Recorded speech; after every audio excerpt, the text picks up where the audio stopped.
আসসালামু আলাইকুম ওয়া রাহমাতুল্লাহি ওয়া বারাকাতু। কোনো নাস্তিককে যদি জিজ্ঞাসা করেন কেন তুমি আল্লাহকে বিশ্বাস করো না, সে বলবে আল্লাহ কেন এত দুঃখ কষ্ট ঘটতে দিচ্ছেন। তাদের মতে যদি একজন ঈশ্বর থাকতো তাহলে কোনো দুঃখ কষ্ট থাকতো না। যেহেতু দুঃখ কষ্ট আছে তাই কোনো স্রষ্টা নেই। প্রসঙ্গত এই যুক্তিটি অতিশয় দুর্বল, কারণ আল্লাহর কাজের বিজ্ঞতা বুঝতে না পারা আল্লাহর অস্তিত্ব প্রমাণ থেকে স্বাধীন। আল্লাহর অস্তিত্ব সম্পূর্ণরূপে ভিন্ন একটি ইস্যু। তার কাজ বুঝতে না পারার সাথে এর কোনো সম্পর্ক নেই। এই দুটি কার্যকরণ অনুযায়ী সম্পর্কযুক্ত নয়। তারা যদি তাদের দাবিতে সত্য হতো তাহলে সর্বোচ্চ বলতে পারত, আমরা বুঝি না কেন স্রষ্টা এগুলা করবেন। আল্লাহর অস্তিত্ব সুস্পষ্ট। ডেকার্ত বলেছেন, আমি চিন্তা করি তাই আমি আছি।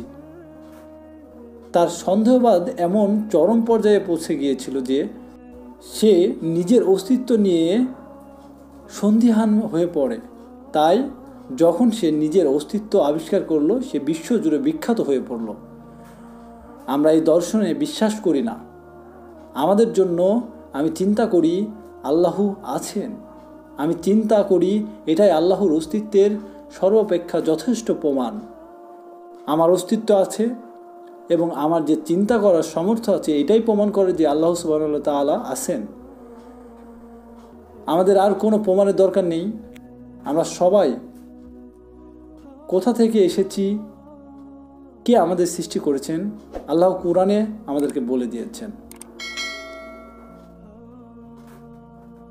আচ্ছা, এত কিছু বলার কারণ হলো অবশ্যই নাস্তিকের এই যুক্তিটি ত্রুটিপূর্ণ, কিন্তু একই সাথে তারা উদ্ভট বটে।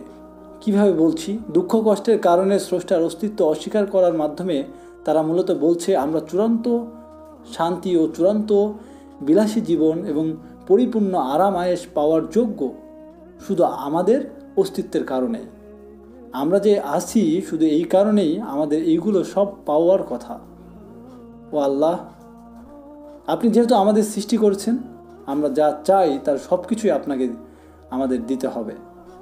তাই আমি আবারও বলছি, স্রষ্টার অস্বীকৃতির দার্শনিকের আপত্তির ওপর নির্ভর করে নয়, বরং একটি দম্ভ এবং অহংকারের ওপরে নির্ভর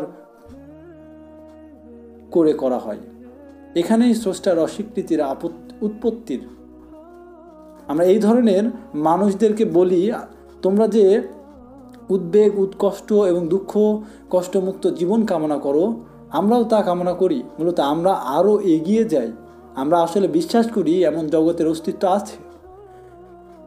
বস্তুত আমরা যে জগতে প্রবেশ করার জন্যই কাজ করে যাই, আর তা হলো জান্নাত। একমাত্র পার্থক্য হলো আমরা বিশ্বাস করি যে এই জগৎ আল্লাহ আমাদের উপহার দিবেন যখন আমরা আমাদের কাজের মাধ্যমে তাকে দেখব যে আমরা যা চাই।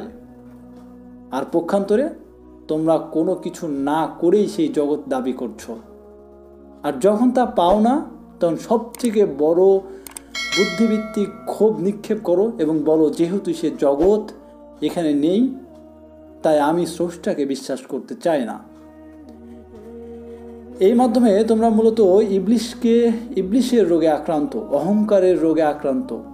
সে বলেছিল আদমকে তৈরি করেছে মাটি থেকে আর আমাকে তৈরি করেছে আগুন থেকে, আমি তার থেকে উত্তম। সে নির্দিষ্ট উপায়ে কিছু জিনিস চেয়েছিল, যখন পায়নি তখন সে আল্লাহর কথা মানতে অস্বীকার করল। আর তোমাদের অস্বীকৃতির ইবলিশের অস্বীকৃতি থেকেও মন্দ, কারণ ইবলিশ আল্লাহর অস্তিত্ব অস্বীকার করেনি, সে আল্লাহর ইবাদত করতে অস্বীকার জানিয়েছিল। মূল পয়েন্ট হলো আমরাও পরিপূর্ণ শান্তিরই জগতে কামনা করি।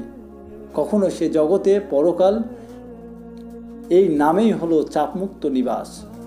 আরবিতে দারুশ ছালাম বলে, চিন্তামুক্ত, ব্যথামুক্ত, উদ্বেগমুক্ত নিবাস। এই জগতের অস্তিত্ব আছে, কিন্তু এটি তাদের দেওয়া হবে এই জগতে প্রবেশ করতে চাই যারা এর জন্য কঠোর পরিশ্রম করে যায় এবং তাদের রবকে দেখায় সে তারা আসলেই এতে প্রবেশ করতে চায়। তাই আল্লাহ তাদেরকেই এই জগৎ দান করবেন। ধন্যবাদ সবাইকে। ভালো লাগলে চ্যানেলটি সাবস্ক্রাইব করবেন এবং পাশে থাকা বেল আইকনটি অল করে দিবেন।